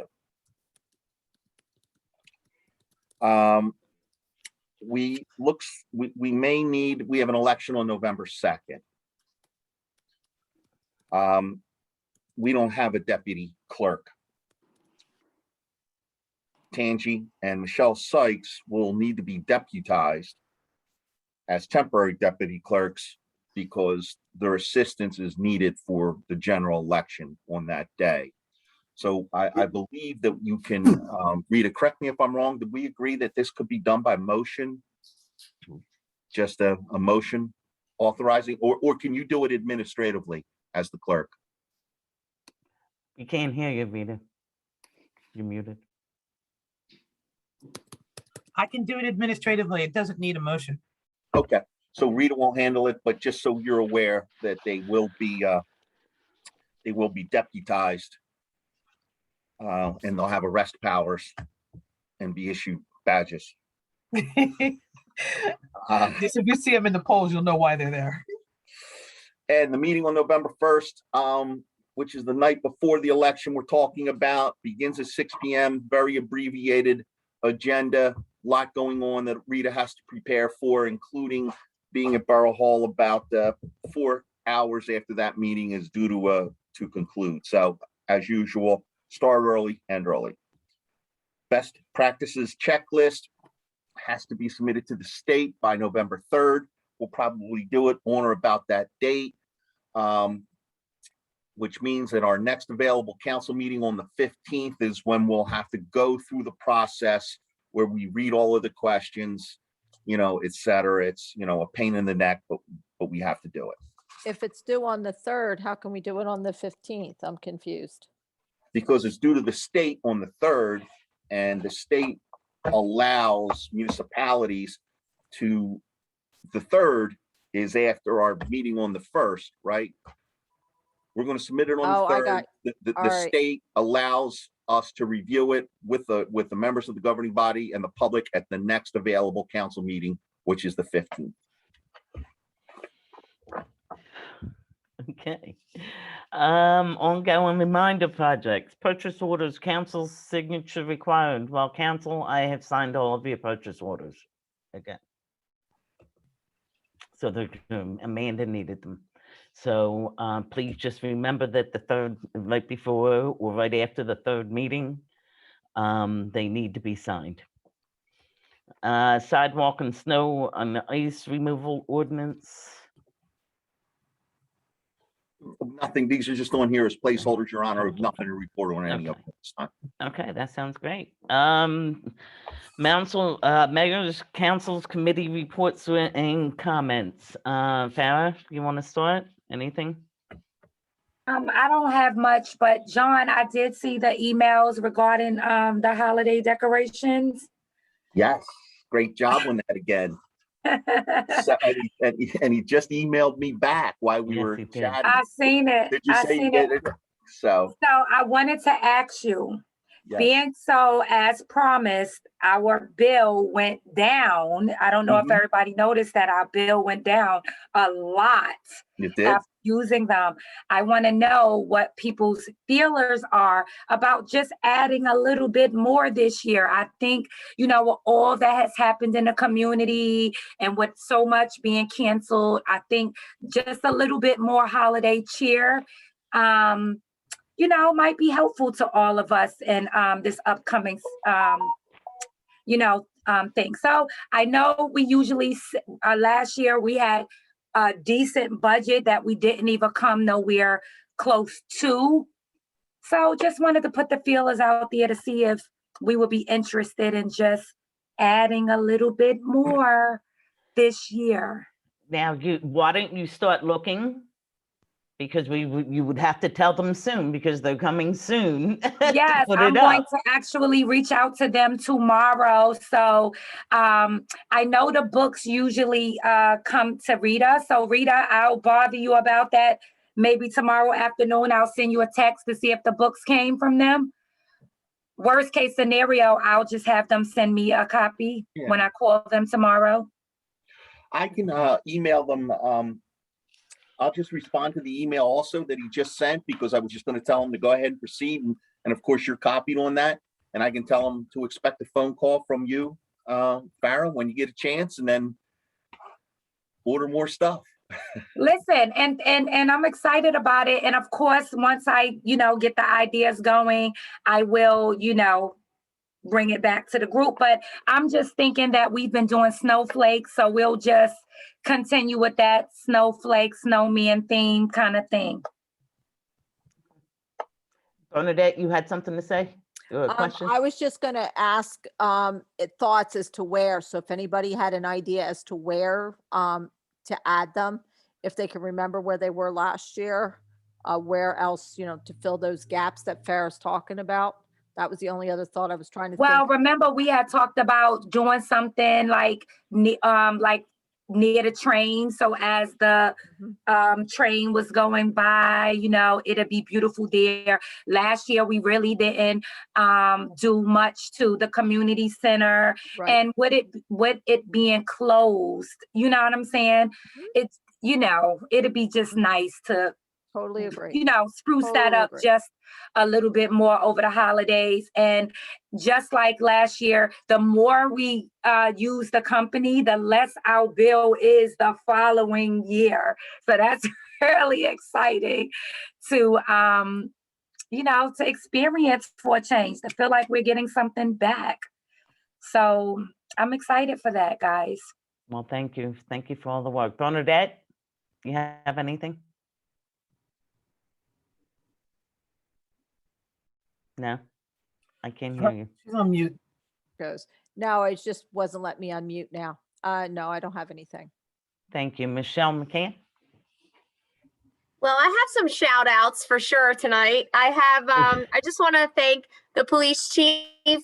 I know they have some obstacles happening right now. So just, keeping the lines of communication open. And I wanted to make sure that I say that, Officer Omar is a presence in our school buildings every single day. I know that's what he's supposed to do, but he's just a great guy in our buildings. And I wanted to thank him for that. He's doing classroom lessons on stranger danger, and he's just, the kids love him. It's just great to see him in there.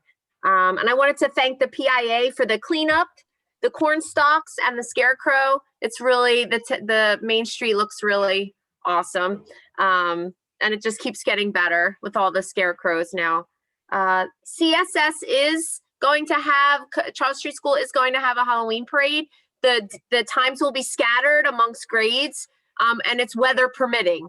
So I think it's, you know, like K to 2 will be the first 20, 25 minutes, and then 3 to 5 will be the next 20, 25 minutes. I think that's how they're doing it. So the kids are really looking forward to that.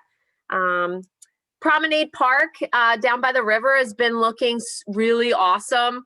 So I feel like you know, Public Works has definitely tended to that in the past few weeks. It's looking very pristine. And I wanted to thank John for keeping all those lines of communication, all those emails. Like, it's so helpful for me as a councilwoman / teacher who doesn't follow all that. So thank you for all those emails and attachments and explaining things. All right, thanks, Michelle. Tim? I'll piggyback on everything Michelle said. She's on the committee with me, so I concur with everything she said. Yes, okay, thank you. And I do too. I wanted to thank the PIA for doing the cleanup. They did a wonderful job. And also thanks to Bacchios, because what they did was they fed all of the volunteers that day for free. On that is, though, I am getting emails. When have we ordered the new trash cans for Broad Street? We can not, Your Honor. Okay, can we get that ordered, please? We can. I'm trying, where we left that, I'll have to look into that, Your Honor. I'm not sure what the update on that is offhand. Yeah, I think we left off because of the we had to check and make sure they weren't going to charge us for additional pickups.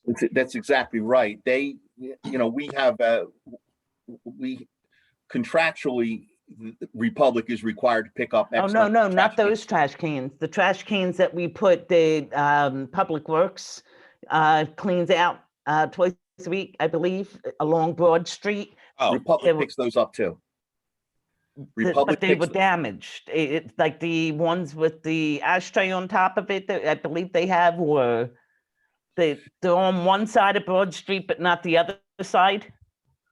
Your Honor, I'm going to have to plead ignorance then. I apologize. I'll have to look into it and get back to you. I'm not really sure. Right, because we also talked that there was an issue with placement too. Last time we talked about that, I think John was saying we needed to figure out where those additional trash cans would be placed and all that. Okay, well, all right, thank you. Also, I've had long conversations with Comcast. Quite a few telephone calls. They will be coming to meet me to speak because I'm telling them that their infrastructure needs to be updated. But what they're asking me for is addresses and certain areas, because then they can sit back and look at the hub where those areas are coming from and see maybe it's just the hub that needs to be corrected or whatever. I know they're going to start along Parry and Garfield tomorrow, but they will be coming to Borough Hall to talk to us. So I would love if anybody has any problems with Comcast, that they believe it's the connections outside, please email me so I can give them addresses. Unending, 736 Parry. I understand. Thank you. Yeah. I do understand with Everybody that. here. Yeah. Also, I also wanted to thank the police officers for taking extra shifts. We are shorthanded. Thank you for doing a great job.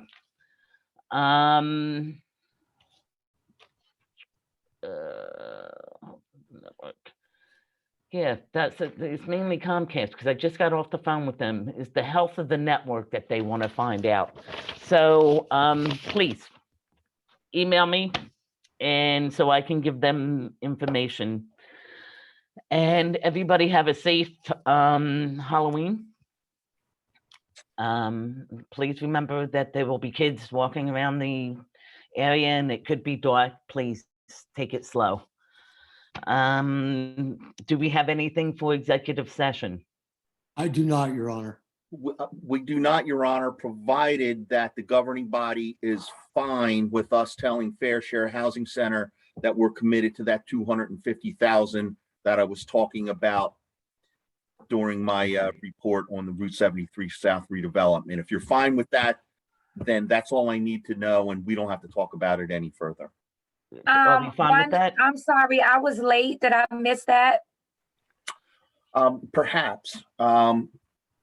So in ongoing negotiations with Fair Share Housing Center and the special court master regarding the 102 affordable housing units that have to be constructed in the Route 73 South redevelopment area, the Fair Share Housing Center is pushing very hard for guarantees that the borough will fulfill that obligation if the redeveloper should default on the contract. We were concerned that that number might be $10 million given the cost of these units. And we made very clear that we were never going to commit to that. They then actually suggested something, which was much more reasonable. And we said we could probably do that, assuming that the governing body was on board, which was commit to $250,000 maximum. So, and we did tell them that, of course, that would have to be, that is contingent upon the governing body's approval. There are many other guarantees. There's a laundry list of things that everybody would be providing. The borough's sole obligation there really is, financially, is to provide that 250 max in the event that the redeveloper defaulted. That is not going to happen. They're going to build them and we're going to move on. But that is what the Fair Share Housing and the special master were looking for, that commitment. John, Quick question for you. Go ahead, Ted. Ted, go ahead. What's interesting is in the event that the redeveloper defaults, the borough would take money that it has in hand and put it in another account, which is the affordable housing account, which the borough would also control. We've actually already done that, Ted. Okay. Yeah, but and the total funds in that account, once they pay the additional 1.7 that is due, which I think is due now, or as soon as the building permits are issued, right? So in a couple of weeks' time, the total amount of funding there is nearly $6 million at that point. Plus 5.7, I think you're right. So, we've got 6 million almost on hand. We will own the land. The redeveloper is committing another 500,000. Our sole financial obligation would be this 250,000 again in the event he defaults. So it's really, and if he defaults, he loses the ability to redevelop the 20 acres of frontage along Route 73 South, which is one of the more valuable aspects of the entire redevelopment project. It's true. That answer your question? So let's just say it's not as wonderful as we hope it's going to be in a default. Only thing the town is going to be obligated is that 250,000. Correct. They're not going to expect us to spend 1 penny more. That's not per unit. That's one-time fee. That's a one-time fee of 250,000, and this would actually be memorialized in a court supervised settlement agreement. So, there is no opportunity for anybody to come back. So this is actually the settlement agreement that we would sign and approved by the judge here in Burlington County. Council So let me just ask you this: if they default, the apartments just won't be built? No, we also have to make a good faith effort to find another redeveloper. That's not a financial commitment, but we would have to make a good faith effort to find someone else to build it. We will have all of these other financial resources, ownership of the land, et cetera, plus the improved land, because the redeveloper is required to make that 8-acre parcel pad ready. It'll have all of the utilities installed. So it will be a very attractive building project for someone. But the borough's sole financial obligation is the 250,000 additional that we're talking about. And they're breaking ground on the apartments last. Oh, they're already pushing dirt. They'll be installing utilities. It'll be pad ready by the spring. So it'll be fully able to be built on vertical construction on that 8-acre parcel in the spring of next year. So they're already moving as far as preparation of the pad site is concerned, and they will start underground utilities. Just a point of clarification. The $250,000 has not been agreed upon by the other side. This is an offer that with your permission, we are extending to Fair Share to hopefully resolve this. It's not a done deal. This is Ted is correct there. The special court master is actually the one who recommended or requested that amount of money. So this is in response to that request. So, and we're hopeful that the attorney for Fair Share Housing agrees to that. But again, and if I can send something, I forwarded the list of items that our team, including our redeveloper, is sending to Fair Share Housing, and you'll see it makes it very plain in the language that the borough is not to exceed 250,000. Got it. Thank you. Thank you. Any other questions, guys? Mayor, could we do a quick resolution? The resolution would be, and I don't know what the number, but it would be 210. Sorry? 2021-210. Resolution of the Borough of Palmyra authorizing the negotiating team to make an offer to Fair Share Housing to provide up to $250,000 as a contribution toward the Affordable Housing Trust Fund, solely in the event that the redeveloper defaults with respect to its affordable housing obligations. Okay, what Ted said. Resolution 2021/210. May I have a motion? So moved for 21-210. 210. May I have a second? Second. May I have a roll call?